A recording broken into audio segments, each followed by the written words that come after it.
നിർമ്മാതാവ്, വിതരണക്കാരൻ ചങ്ങനാശ്ശേരി കുളത്തുങ്കൽ ജോസഫ് പുത്തൻ്റെ മകനായ ഹരിപ്പുത്തൻ വിദ്യാഭ്യാസാനന്തരം പിതാവിൻ്റെ മോട്ടോർ ബിസിനസ്സിൽ ചേർന്നു. പഠിക്കുന്ന കാലത്ത് രാഷ്ട്രീയത്തിലും പത്രപ്രവർത്തനത്തിലും ഉണ്ടായ ബന്ധമാണ് ചലച്ചിത്ര ലോകത്തേക്ക് അദ്ദേഹത്തിന് വാതായനങ്ങൾ തുറന്നത്. 1940-ലാണ് ജനിച്ചത്.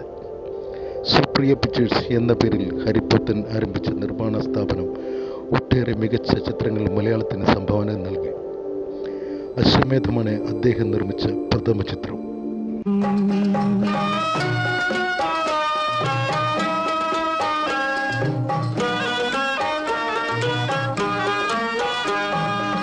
കരളിലെ ചെപ്പിൽ സ്വപ്നമെന്നൊരു കള്ളനാണയം ഇട്ടതാറ്.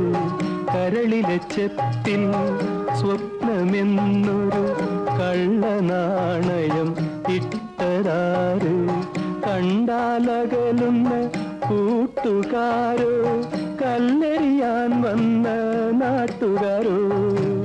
കണ്ടാലകലുന്ന കൂട്ടുകാരോ കല്ലെറിയാൻ വന്ന നാട്ടുകാരോ. ഒരിടത്തു ജനനം ഒരിടത്തു മരണം, ചുമലിൽ ജീവിതഭാരം.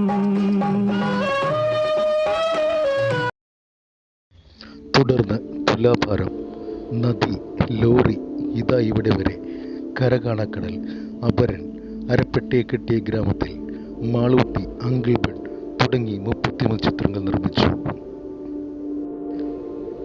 രതിനിർമ്മേദം എന്ന ജയഭാരതിയും കൃഷ്ണചന്ദ്രനും ജോഡിയായി അഭിനയിച്ച സൂപ്പർ ഹിറ്റ് ചിത്രം അദ്ദേഹം നിർമ്മിച്ചു ഭരതൻ്റെ സംവിധാനത്തിൽ. അജിത കമ്പൈൻസ് എന്ന മറ്റൊരു നിർമ്മാണ സ്ഥാപനവും നടത്തിയിരുന്നു. തകരയടക്കം 20ഓളം ചിത്രങ്ങൾ വിതരണം ചെയ്ത് അദ്ദേഹമാണ്. തമിഴിൽ നിർമ്മിച്ച ആത്മയാണ് അവസാന ചിത്രം. 1995 സെപ്റ്റംബർ 12-ന് 55-ാമത്തെ വയസ്സിൽ അദ്ദേഹം നിര്യാതനായി.